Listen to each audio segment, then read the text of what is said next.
آخرت کی عدالت میں پیش ہونے سے پہلے یہ قوانین جان لیجیے۔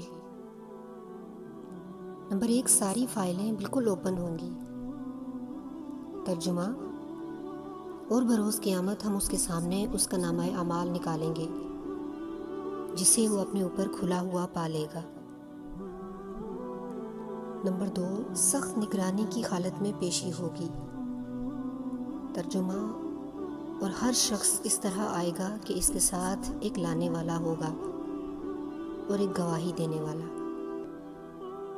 نمبر 3، کسی پر کوئی ظلم نہیں ہوگا۔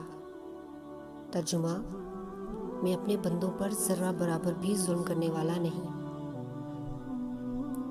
نمبر 4، آپ کی دفاع کے لیے وہاں کوئی وکیل نہ ہوگا۔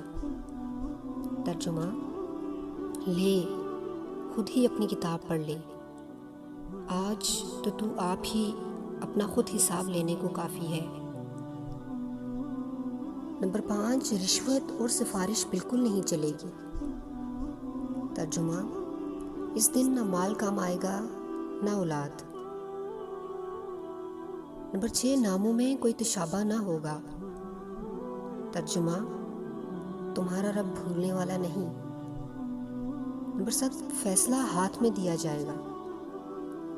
ترجمہ: سو جسے اس کا نامہ اعمال اس کے دائیں ہاتھ میں دیا جائے گا تو وہ کہنے لگے گا کہ لو، میرا نامہ اعمال پڑھو۔ نمبر 8، کوئی غائبانہ فیصلہ نہیں ہوگا۔ ترجمہ: اور سب کے سب ہمارے سامنے حاضر کیے جائیں گے۔ نمبر 9، فیصلے میں کوئی رد و بدل نہیں ہوگا۔ ترجمہ: میرے یہاں فیصلے بدلے نہیں جاتے۔ نمبر 10، وہاں جھوٹے گواہ نہ ہوں گے۔ ترجمہ: جبکہ ان کے مقابلے میں ان کی زبانیں اور ان کے ہاتھ پاؤں ان کے اعمال کی گواہی دیں گے۔ نمبر 11، ساری فائلیں حاضر ہوں گی۔ ترجمہ: جسے اللہ نے شمار میں رکھا ہے اور جسے یہ بھول گئے۔ نمبر 12، اعمال تولنے کے لیے باریک پیمانہ ہوگا۔ ترجمہ: قیامت کے دن ہم درمیان میں لا رکھیں گے ٹھیک ٹھیک تولنے والی ترازو کو، پھر کسی پر کچھ بھی ظلم نہ کیا جائے گا، اور اگر ایک رائی کے دانے کے برابر بھی عمل ہوگا ہم اسے لا حاضر کریں گے، اور ہم کافی ہیں حساب کرنے والے۔ یاد رکھیے، آخرت کی زندگی کے مقابلے میں دنیا کی زندگی کا دورانیہ 1 سیکنڈ بھی نہیں ہے،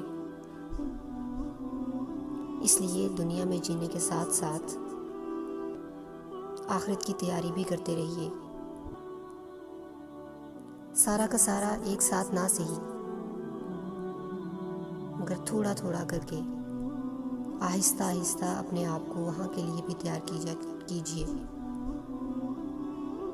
کہ یہ جہان تو فانی ہے، ہمیشہ رہنے والی زندگی میں بھی تو کامیاب ہونا ہے۔